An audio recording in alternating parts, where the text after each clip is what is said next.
evidence ni nie mekuno wa hwe ane antia sempa mentna wo mo bi nkume yentie Owusu Bempah isi ni try so ni aban ni bewiem bro ni bebutu o da so di aban akatua aman ni bebutu so bi ka so bekun a obetimi akopa na chew ebiso kun wi a enkosi hwe nurse for ni teacher for mo jentete no alawa a wonya no emu bi e no di ko twa bet abusua mamu akwaba emma dwumadie so na election we die e kamia kwese emu ya yehu ense bebre ene ekoso e o man Ghana mu nanse e behwa Reverend Owusu Bempah ene MPP amanekuo no woma sesa feso a akotwetwe nsem bebre aba amasisi ame no kasa ekwa no audio bi a leaky quick one yebeko na afi commander de awram na yakwakotie eno achi soso no okwasem se ayi Captain Smart ena afi no chama Wontumi ene ne nkofo ensama eboboba no esawani ensesa me ena me catch up unse nansen Captain Smart e complaini ama manfo chem se oh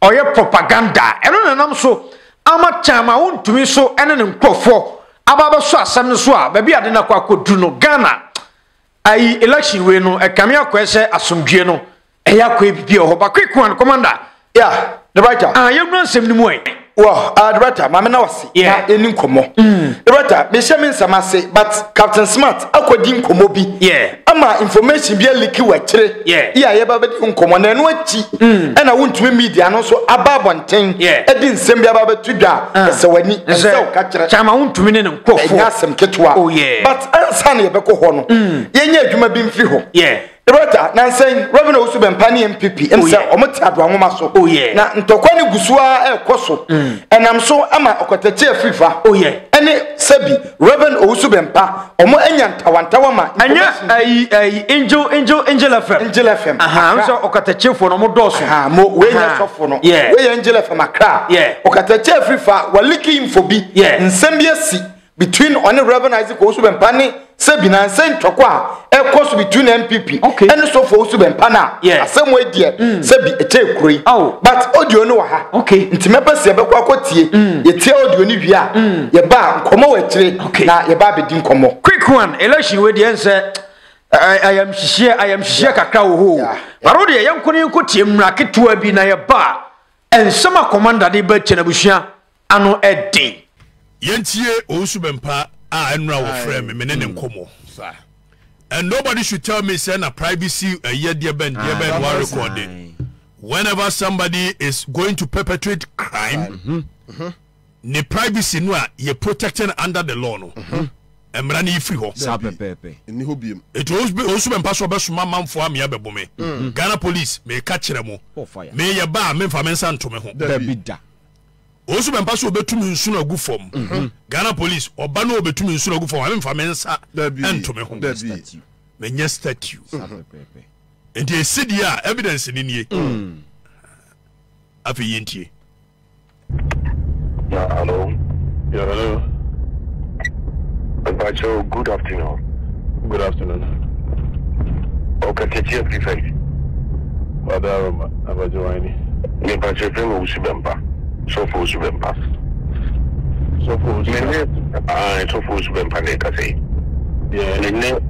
me doctor Tian kasa me ne ko de chen so kasa the material so Owusu ne me ko ma na yi abri hotel there bi share so me naked videos fra abra bonte I'm so send also the I'm so wo pa ho pa na wa re yo which me open ko na ni to be abro Devi out to na message de he. Okay, so Owusu Bempah or be make statement bi wa ha. Gobi o se baby a wotututuo ni nyina message de abro. Na Owusu Bempah wo ye nyansani a. Eti ye ka kire o se sa ko wotututuo no enti enka bibi nkire wadwene. Onya nyansani. There's obi a wo modam de won tututu. Tututu. Ampa sutuo me petuo asem. When I see Ghana I'm happy. Precisely. Tututu. Me a trigger happy. Fire. Aha, so obi ka kire o se akwa no petuo tutu a. It does not tell you anything. Me ma ka kire se mu wiase am Olivier too boring mame. Freedom. Say na kan tete no an kan be ba san ke tia ponko so ye kokon klew na me twam nkrofoti me te chariot so infantry battalion na ka me twa muti sa abe yenko so nti me send also the Miss Mopa from an hour.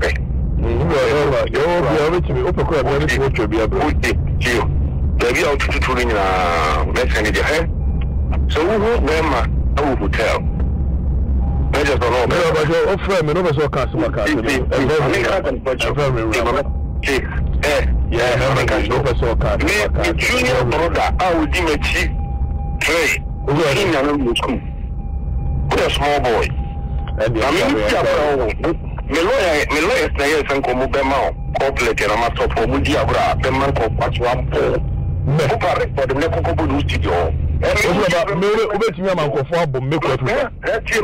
My cousin, Dr. King, that's at the 14 1 year careful. In the good radio station. All about maybe who bet me a monk for Mimikuba. Mamma direction to Fiona. And I will be Mamma direction, maybe I will be admitted. A young news Sabama before there be missing me, and I will ever go over an application. You naming countries in your hoodie. Rather than come on to sign a call, or so for Govi. Na we nipa di o machi na nipa no ase aboba damina na sofo otimeka se memenye holy o onye holy wajitum sofo a wajitum se enye news se be ma before ba na nim se enye news de tu wani abre ntokwa ne de he mo na mode niema bia katemoni a mo wi agas ni krom ha na mode nyamesoma katemoni ana me pierce the veil of a year wone no amodi no se mo nyina mo wi agas fo no sanity ne nyina ya ribidia ade na wo no se bia tuwe wo kena obi sore no se mira kwa kutia wi agas ni news no de wa ware bebre eti news no de mo nka mo no kore meme tia na be kase yezika te chie wi agas fo na kam ko wen kokko ne mponche ani nwan bisabi na momudi nyamesum katemoni ana nyamese se wanyesi nyamensu wo mo dam wo kan sem basa ana ya toto no aba be hwehwura mekwa fifa se Owusu Bempah se de be ya se for friend no confirm friend confirm friend otie nyabutie na yentie wodi otie Owusu Bempah obeba ave yentie enkomo no yentie dabio jari ma menyima dwuma nyabutie abre ni wo why jari nyabutie menim ba bia mebo asia mo okina omutadua no ye bebo bia si no okina ya to aso why anti nyabutie menim ba bia mebo asia why say station modwuma tete adwuma no a we anu akipo mu in suspense bia de nyaza asa ne be wantie ha wunya de aka ne mom nyabutie ne enti nyabutie ana wo be ma me direction ba bia wo bia committee a news Sabama before there be missing me and I will ever go over an application. You naming countries in your hoodie. Rather than come on to sign a contract, where them my wife remote me. And I'm to me slow one now this year. Okay, tell me, baby. Let me show this year. Oh, maybe I'm a yes, circle and maybe Batchmot Jupa. Where are you fighting? We tell you, maybe it's the one. I need an application. I will ship the machine. Maybe we'll struggle for the pie. But I'm channel. You're waiting your winning account. Your bad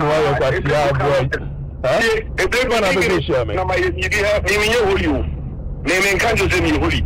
Rather than come on to sign Sabama before there be missing me and I will ever go over an application. You naming countries in your hoodie. Rather than come on to sign a contract, where them my wife remote me. And I'm to me slow one now this year. Okay, tell me, baby. Let me show this year. Oh, maybe I'm a yes, circle and maybe Batchmot Jupa. Where are you fighting? We tell you, maybe it's the one. I need an application. I will ship the machine. Maybe we'll struggle for the pie. But I'm channel. You're waiting your see me and I will ever go over an application. You naming countries in your hoodie. Rather than come on to sign a contract, where them my wife remote me. And I'm to me slow one now this year. Okay, tell me, baby. let me show you here. Oh, maybe na my yes circle and me batch moten jupa. Who are you fighting? We said that we will eat the one. Any fan of it is here. I will shit machine. Maybe we should go for Papa here. Oh, you know, correct. But come here. Oh, you are winning and count. Oh, anyway, now your band while you got if they do come at him, I'll push no, anyone know the roof is wabi. Would be a grand make you soon from which man we have got Yamani for 1 million. I must still go to let her. Which you mean, you'll be a Bempah. And I'm to catch up them. You got a check of Dr. Would you have got your man, Dr. Children? I can't really bet you, Dr. So I may not find a hobby. We are past young penny, Papa. Man, I'm a what for him? What's the way a bear man or Bamba? Anybody I walk. Are you for Asia? May quite motor, 2 Asia, and Asia. Why? My idea is the going share.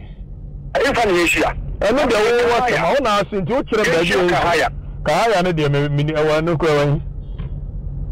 I don't know what person about war, no person would know if you know me about war. One person about war. It's job about war, dear. Mr. Me and show. I didn't know any Casana video. I'm out from the beginning. I was shouting. All recording to group and say, oh, no beginning. I'm in shouting. Oh, really? I mean, show Owusu Bempah. Owusu, Bempah. I'll go for my bomb. I said it my terminal. Bempah will be an obedient bomb. Me customer. Now what frame na so person no mekasa e we run from ma mekasa open e obi na obi a ana maka chiro ko untimi nya me ayi fa na no ko mabe amoro no kude. Okay, Commander. Yeah, the writer. Who? He said, a dretchy. Reverend Owusu Bempah no katachi. Yeah, writer say no. Russia, Owusu Bempah, Onuna or trendy or Ghana. Oh, yeah. And now Okatachi, so I say Galamse issue. Oh, yeah. And also the fat trend kaka. Them same penny new trend. Yeah. And Omedia CNE. But when you is in the game of politics. Oh, yeah. Yeah, will be a yenny. Oh, yeah. But in the long run, yeah. Writer, effect to actually. Oh, yeah. Now, effects, no. A better bimo. The writer, yeah. My echo now, you better that banafi. You better be him come because in some way 3 years. Oh yeah. Now your next story, I echo here, Captain Smart. Oh yeah. Obesha and say Captain Smart him say Odim come up. Oh yeah. Now Crawford Castle or your propaganda. Who say co election say ya. A man for a media him so we mu jina party we echi. Yeah. And we mu so party we echi. Now man for tagging so afu we die. O jina NDC echi. Na se be 2016 mu na Captain Smart or 2 German NDC pa. Yeah. That time so man for kase. Na OMPP ni ya na for kapa satem na ode ba se former president mama akoto efio Dubai. Oh yeah. Na wasa kodi nkomo bi ya o drop info akan nsem bi ya sebi nsem we die ano edene wan hwa e betima nam so ma oyene kesi esi. Yeah. But ye beko ye wo audio no ha na fe ya kwa kotie na ya ye ba se e kire no de o bia no ye de beba. Quick one. Yenko na yenya butre na yentie nsema Captain Smart, every 2 dana ya ba chama Wontumi so enen nkofo asem asiechi. Say all of a sudden obi asuro so be talking about the economy of the Republic of Ghana. Abanfo we wo be di nkunim biom. Hwe de eya pass se mria ye wo mi se oh. Enra ebi mpelifo bi meeting omo ye. Now I was standing just right behind them listening to them. Let me just say Captain Smart, a regime changer. Really? We offered, listen, the NPP did not do anything to win the 2016 general elections. If you care to know, the battle was fought by some of us. And we ceded power.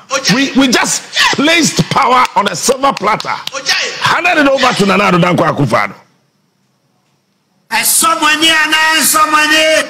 Some of us, we anticipated that the man that we knew, the man that I know, will come and do magic but that failed.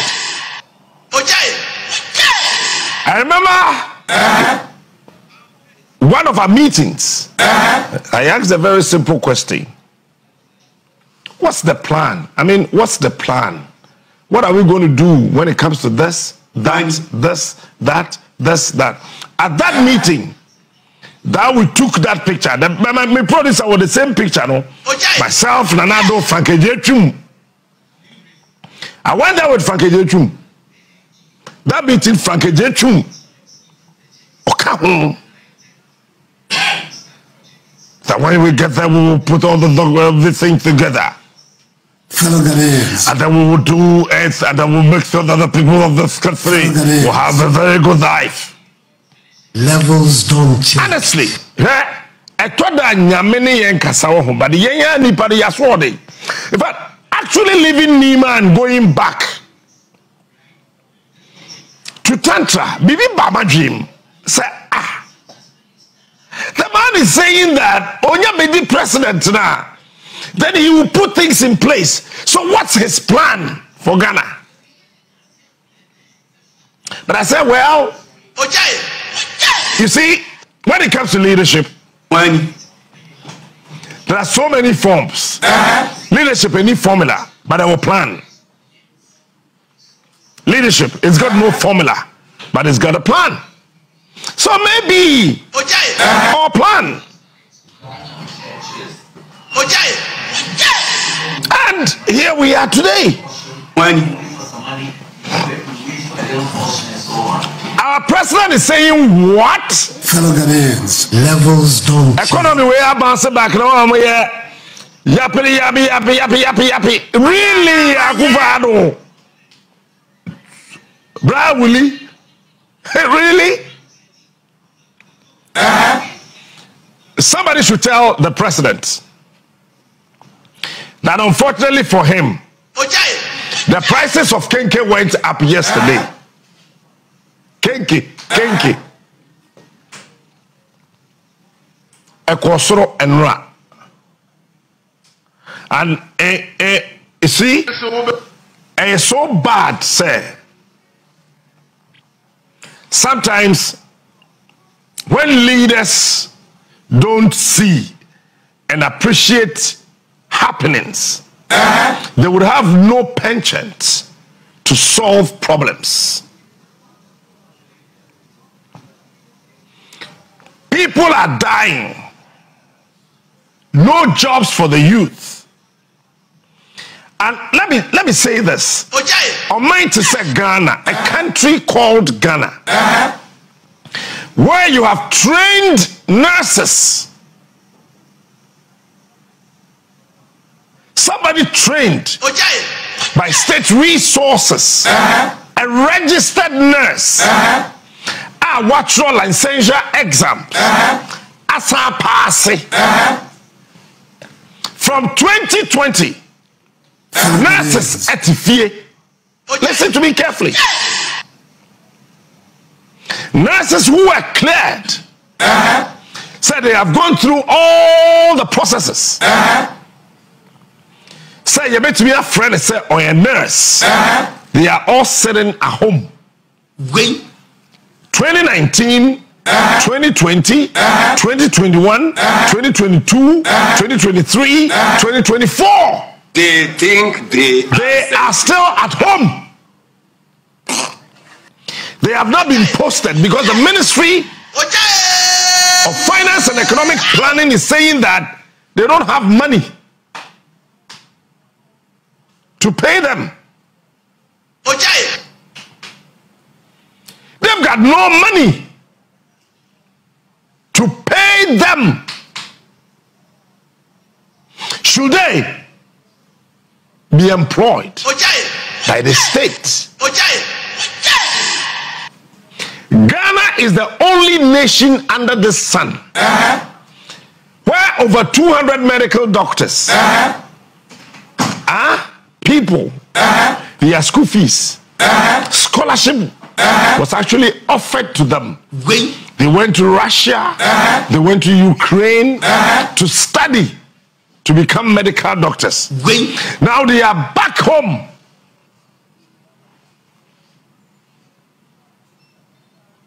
You have over 200 medical doctors still sitting at home for 3 solid years. Patients are suffering. They don't have anywhere to go. So you have over 200 medical doctors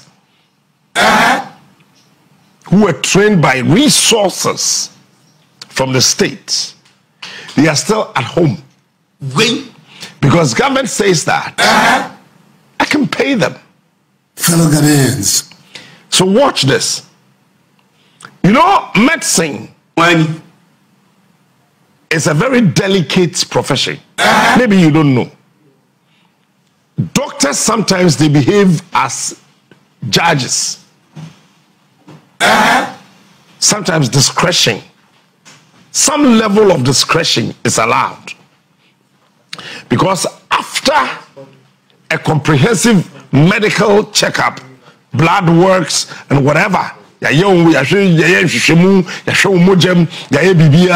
doctors cannot actually lay hands on this, that.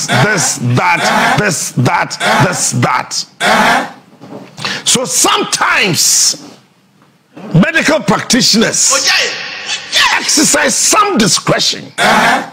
Now watch this. If you have a medical doctor for the past 3 years, 4 years, hospital so he's still at home eating, drinking. So that medical doctor is not gaining any experience.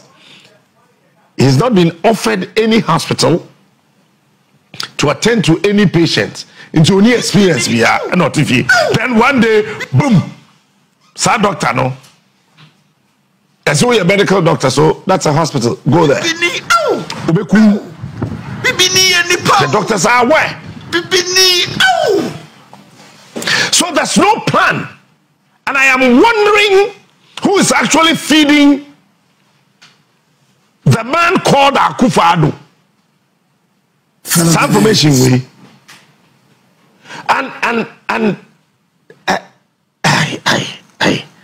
I want to be charitable this morning with my words. Again, there were laboratory technicians in this country. And what na 5 years.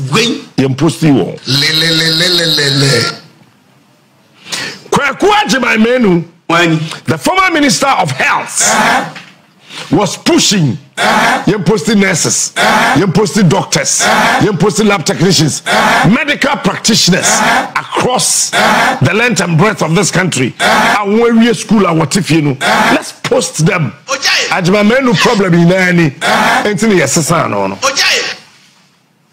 Nations are suffering. You think you don't know? The disabled are suffering and men are suffering. They are talking to me, sir. Say economy na ye home no. When the catch say tomatoes na ye tobacco, ne bo de nene no asesa. When yen Jesus anu ho. Edu September, October. Hello. Na ye we bro bi ye buo. Hello. Ye noa. Hello. Ye toto. Hello. Hey. Ghana is crying for change.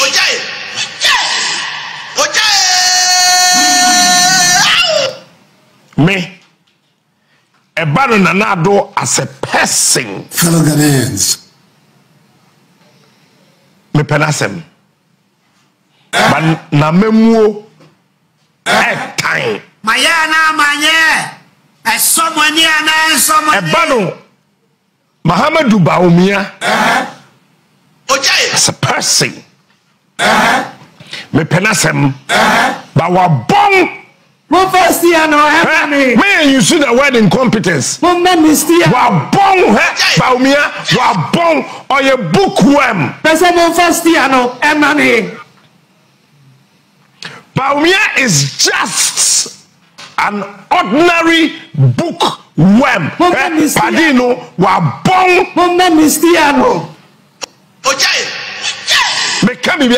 He knows nothing about governance. Wa bong, ba umi ahun, bong bong bong, bong bong bong, bong bong. It's a Cape Coast vibes, brass band, woman, big drum roll, boom, bong bong bong, bong bong. Wa bong, ba umi ahun, wa bong. Me na me catch now. Say we are seeing movie beyond GDP. Which the economists be or can GDP? I catch say Captain Smart is so bomb. The world is not looking at GDP. UK, they've stopped talking about that rubbish.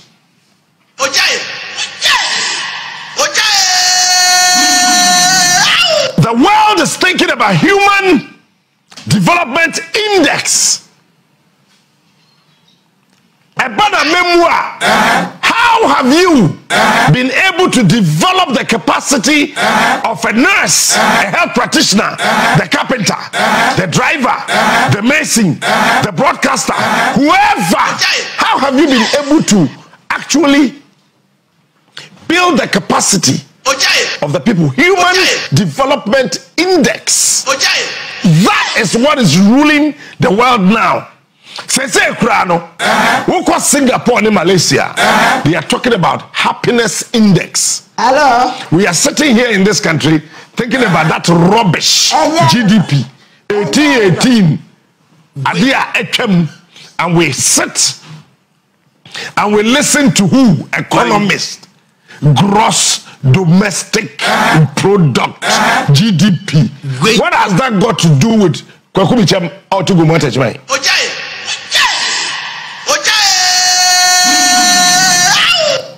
Adia Kwakubicham here say ensuoba kanea ho adwuma ho ne kwan ye school papa hospital papa Kwakubicham is not interested in GDP. Manye.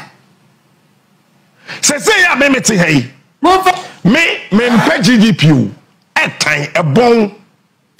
Captain Smart, the king of what am I looking for? I am asking for strategic infrastructure. At least there should be something that the whole world can point and say that this is here in Ghana. We're going to Ghana to do what? There's something there. Smart, the king of warning. If you look at the equator, Ghana is sitting right in the middle of the whole universe. Is Ghana. Watch this.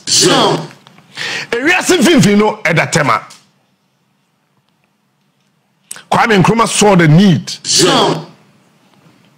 to repatriate knowledge from certain cortices, put them together, manipulate and re-engineered the faculties of the thinking of the past world leaders. Captain Smart. And did what? Built Ghana. Tema. They found a Toma. Kwame Nkrumah said, I'll build new cities. There was no city called Tema. It was Kwame Nkrumah who built Tema. Toma. It's not called Tema. Captain Smart. The name is Toma. He is smart. He is unique. Because that's the center of the whole world. Sanka, center of the world. Embassy, Ecosi London, Ecosi America, Ecosi Canada. And by now you can see something very beautiful because that's the center of the world. Unfortunately for us, listen, when you hand power over to a fool, they tow you around. This is what is happening to us. And that is why Kwame Nkrumah said that the Greenwich Meridian. So Kwame Nkrumah started the Meridian Hotel. We have shown you the pictures and the videos before. I don't want to bore you with old stories because only a friend of Yatidada. Now, the center of the world, Some ye Ghana mampeni na me ka bibi a tro say wo kwa kentampa wo be pa acha wo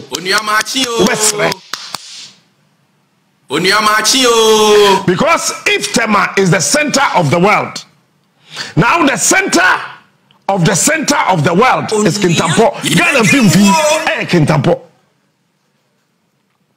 Naka wa wu Kintampa. Said nkrofo ko Dubai. Baba be sia ko Kintampo. Ya twagu. Ya fa nto nchen. Is it true? Sir President to say Mahama and declare his stance on Galamsey. Nakufa no ye nim wiase force ah. Look.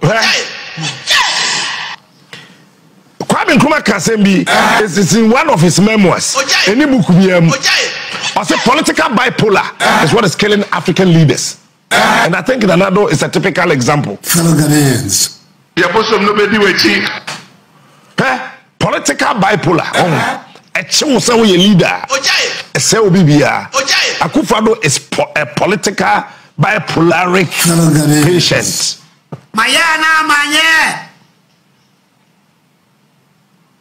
Political bipolar chinanado. Hello. Now watch this. Watch this. You are the president. Fellow Ghanaians. The commander-in-chief. Fellow Ghanaians. Of the Ghana Armed Forces. And the chairman of the National Security Council. Hello. No, you can command the CDS. Hello. You can command the IGP. Hello. You can command the Minister for National Security. Hello. Every other thing falls under your instruction. Hello. And then you are asking an opposition leader to declare his stance of a menace that is actually destroying the health of the people in your own country. What is wrong with this, our president? And what was that?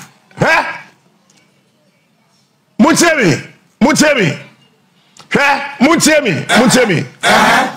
2020 elections. Nanado can say he will put his job on the line because he was then the president. Nanado Yamampani. Otu for na me fighting Galamsey. Ana achimchebi dikuro. I'm waiting for penny. Ono na me fighting Galamsey. Ana gamanche. And I'm fighting Galamsey. Mankasi mo sajefo. Amankwadu. Ono me fighting Galamsey. Yenko abonko. Nana tachi. Ono me fighting Galamsey. Ana nkusuku mahene. Ono me fighting Galamsey. Why? And I told me, no. Wona we have Ghana man pedi. So if you are putting your job on the line, what is it? That material moment, Nanado was still in charge of affairs of this country. Ono na ye man pedi. It's okay to say, me dwuma beto ho a. We opposition leader we dwuma me here here.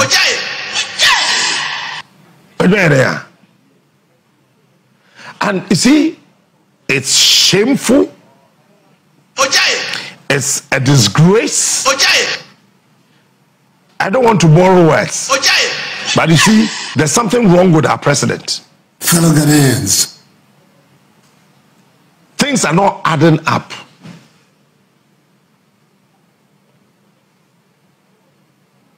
And you know I am the zombie. And zombie. Ne atona sa ne asreko. 90% of African leaders are zombie.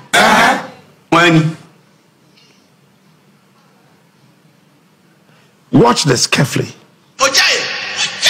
Okay. Okay, so granted. Na Mahama ba, Cheddar ba, Alan Chamate ba. Said me, I am against Galamsey. Ever stop it Galamsey? Ever Galamsey jai? Wait. Say I'm Mahama bien and say me peg Galamsey.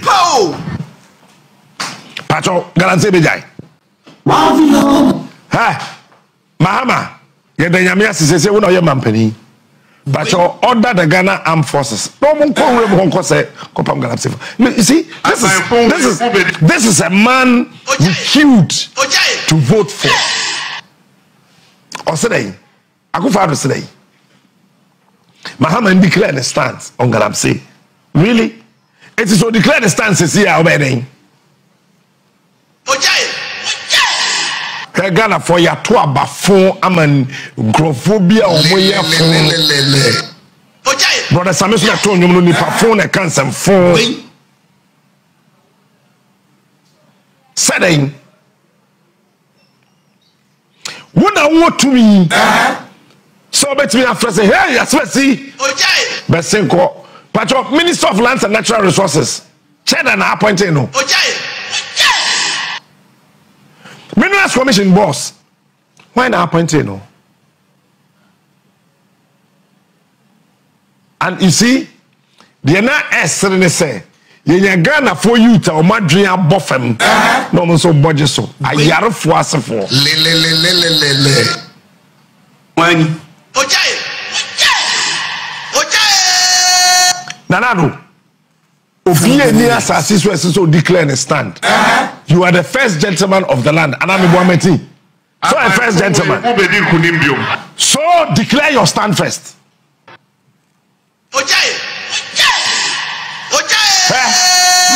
Sasante he could declare the stand so on Galamsey Otia Galamsey to a tour him for Libya. Enkosiaga. Otufo. Oni to be our Ghana soldier force. Mahama Krado ye nchene a wayirem. Eye wo. Akufo-Addo. Fellow Ghanaians. Wo. Let's say Otu Galamsey as. It is also we bema to assess we ni Galamsey site. Nanado, we ni Galamsey concessioner to Galamsey as. Nanado we. Se we to Galamsey dia to Galamsey dase.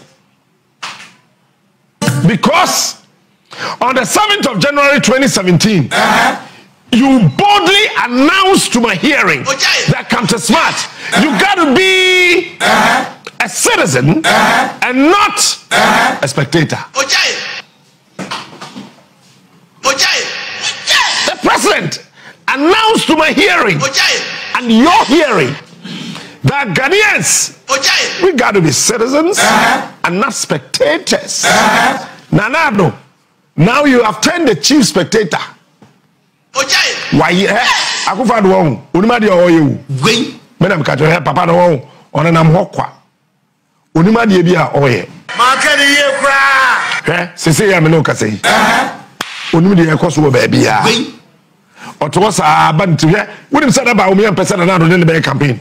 Le. Me cancel mo. Nanado, neba omiya mpese obedi nachi.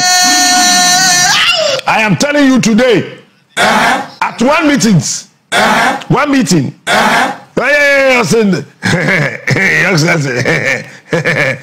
you are not well. You don't have strength like before. So you sit at home. Ba omiya mpese Akufo-Addo obedi nachi. Because Uja foot Pierre Bontia ne kasa be to set it abion art free e obe poso pain no kum nipa campaign attention. Sometimes okasa wu so a president so a assemblyman so a unit committee chairman sometimes you can't tell. And as I said, Obi Eja Akufo-Addo Brahmano. Say, Ye de ape. Hey. Ye de ape. Enye wawa. Say eti kuro yim. Na problem ewo ho. Na problem no kum nipa sell mine no. Na president oti akodwa so. Si opposition leader me declare the stand. Ka say omo do ma no omo ni electoral commission so mbe wiem. Na wo sa gen men sound say one no try na hwe. Ya bosom no be di wechi. Me do nyame uru be fi withdraw so bedroom. Ya bosom no be di wechi. Wo de try. Ojai. Na hwa de Jamesa try. Wo de mon try some phone e wo Ghana ha se mo be wi abani. Ojai. Wo de mon try. Wo de try na hey. Ojai. Ojai. Me see Jamesa try na hey. Me say me no who kunu Charles Mensah. I know him from Jericho first time. Me nim contractor na hoye. Ani na se okọ na do akufa do so man contractor wa man na yire adwuma. So okọ na yire ho. Wontumi kansem bebre. Try. Ma me kansem e mu odu. Gwen. Ojai. Mo dia easy nin try. So ni aban ni be wiem. Kuro ni be butu. Ojai. Ayekwa. Oman ni be butu. Kenya be fa ne ho. Ojai. ABCD. Mu bi aban wa so be wi aban we mu no. Anka Rwanda kura ye che. Ojai. Me kan kura che. Who dey try? Ojai. Mo ka che Mensa on try gwen wani.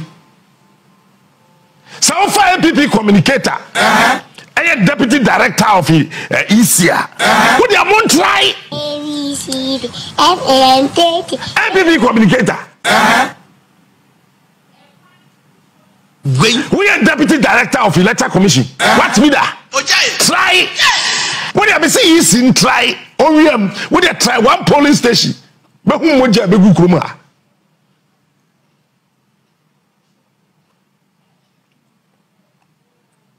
When you won't try. Me can quite so pay. Go to vote in Tramentia. Ati bo kwa dikuru ontimi ntra ebokwa gamanche ontimi ntra na himfie ho nadado ontimi ntra Jubilee House osaje fam amanfadu mankasi mahene ontimi ntra ho afrani okese nkusuku mahene ontimi ntra ho tobu siri ontimi ntra ho tobu afede ontimi ntra ho yana obi atimi ntra fie Kroibe than say bam. Mon can't say Mensa. Some medium. On try no more. Idi wupe chepo kesia. A man Ghana 46. Hey, look, maybe be a man no casa and say, Mammy warning, say, before I don't cast me. Timajai. But me sounded this warning. Assassin. It's a daybreak. Mama said, but I'm telling you today. Mensa, the king of warning shows. And he is in Trisom Maria Benim. He is smart. He is unique. A real man kusu. In so bepete. Ghana re yaba. So unima bisa dinsuni konfo any sofu bia wunim no 7 December then be si. I bet say the professor Mills wu ye no. ABCD Mode niam di agro asase ne buafu ojai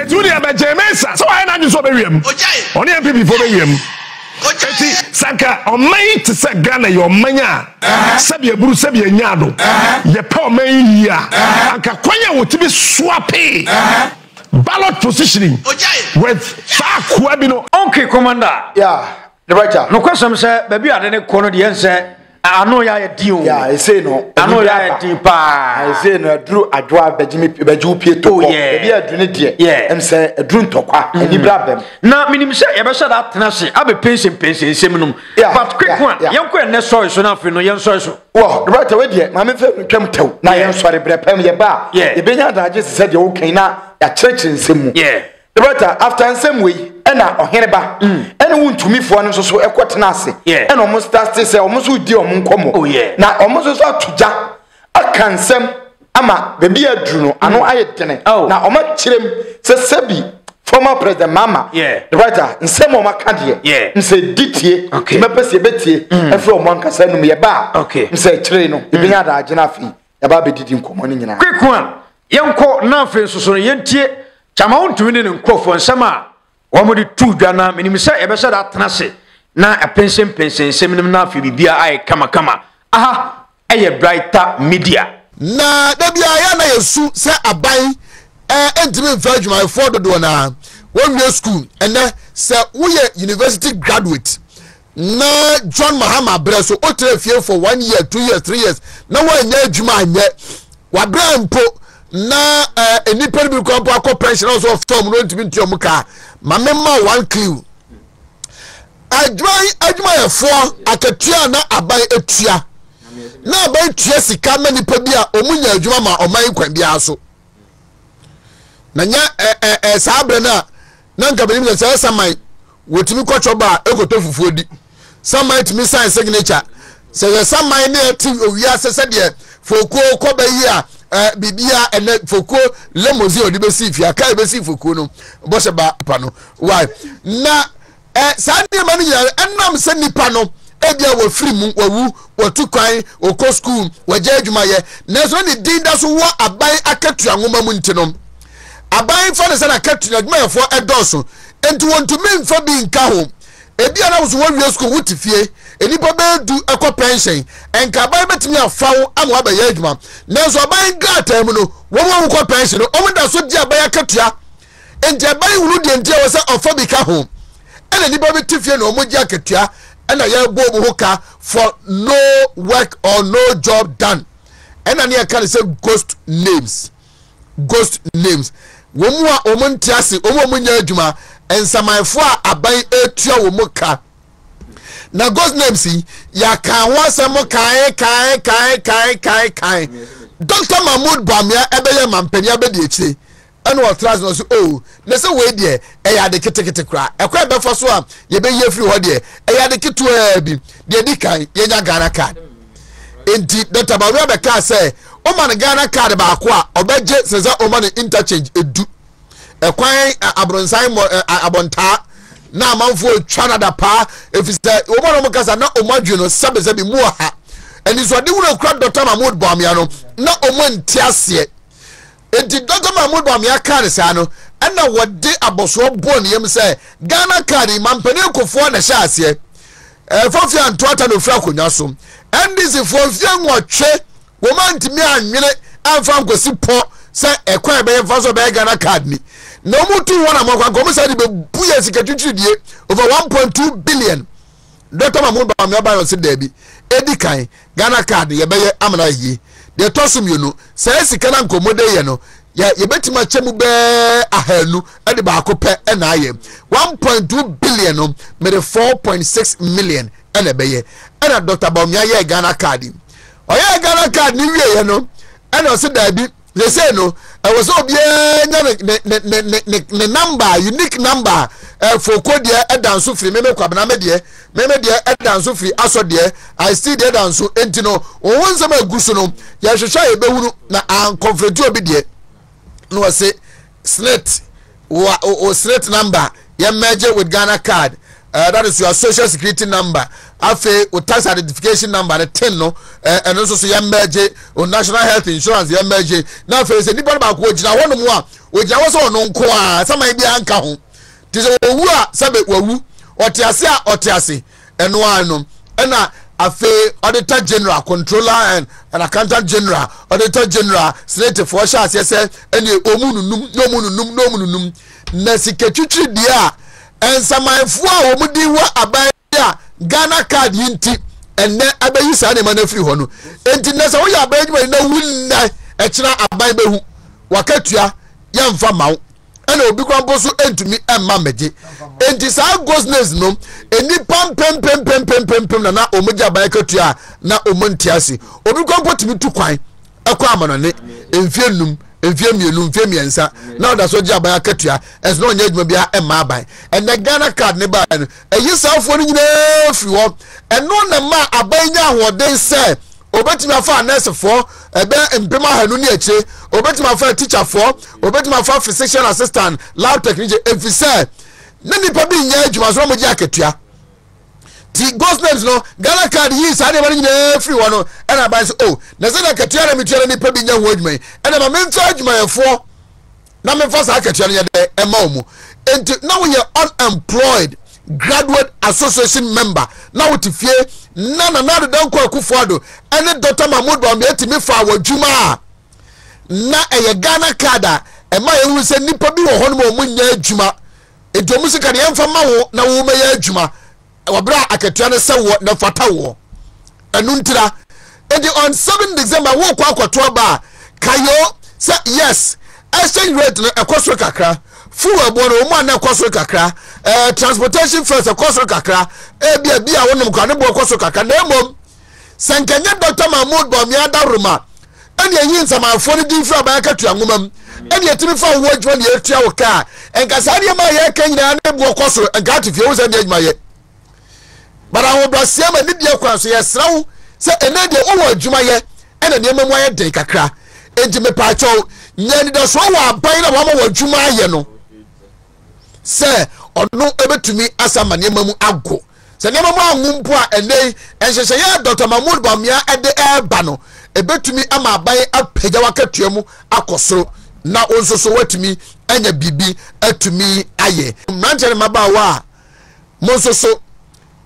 bi amoye madwuma mara kwan ba ko mienu bi amofa so enya sikatum botom aya sports betting na ene eto kakra aban akwa oyehia mu opesika de aye adwuma ode beto so ntino ene ura betting centers ni bia na kase bia amanfo na se maburu bitimi ka ede fa aban hu obi kwambo hono mu a wo wie free senior high school obi kwambo hono mu a mepacho onya scholarship edico school obi kwambo hono mu a oko nursing trainee teacher trainee aje alawa anka John Mahama abreso anka onya alawa ni bi no na fokorim dia sere kran se ebinum kwambo hono mu a omuda so school mu prepare nurse for ni teacher for mo gentete no alawa wonya no emu bi ana odi ko twabet na okọ na sa aban ejere task kakra bi ewo so a na ne boafu na ne road just kare kwampo a wodi go twabet no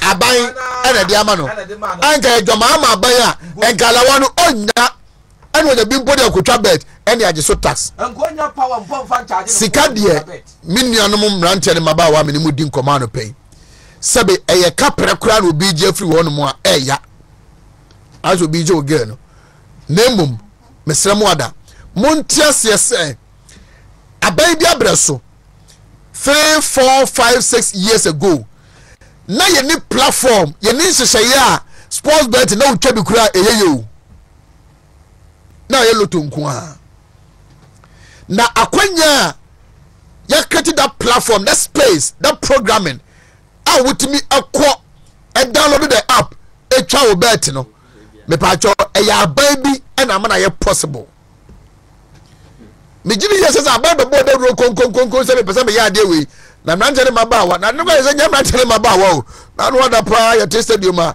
last for match be to fa o kan kan board ko tua so no je na koma kosoro e ko bi se mu asa bet edino e jano ko ye nya nkra mranje ne ngwa na etwa o asi zo okọ kokra buma no zo bet o twa bi ndwuma mo na mfia hai ejime pa achaw bet je ukotwa na aban agibia udi sika na aban agibia eya na emum eya fa aseda so ma aban say ona brazo no timi create the platform, the program, the software e ba ya e ma ene wutimi kotwa bet na unya abia 50 cedis na aban agimu 5 cedis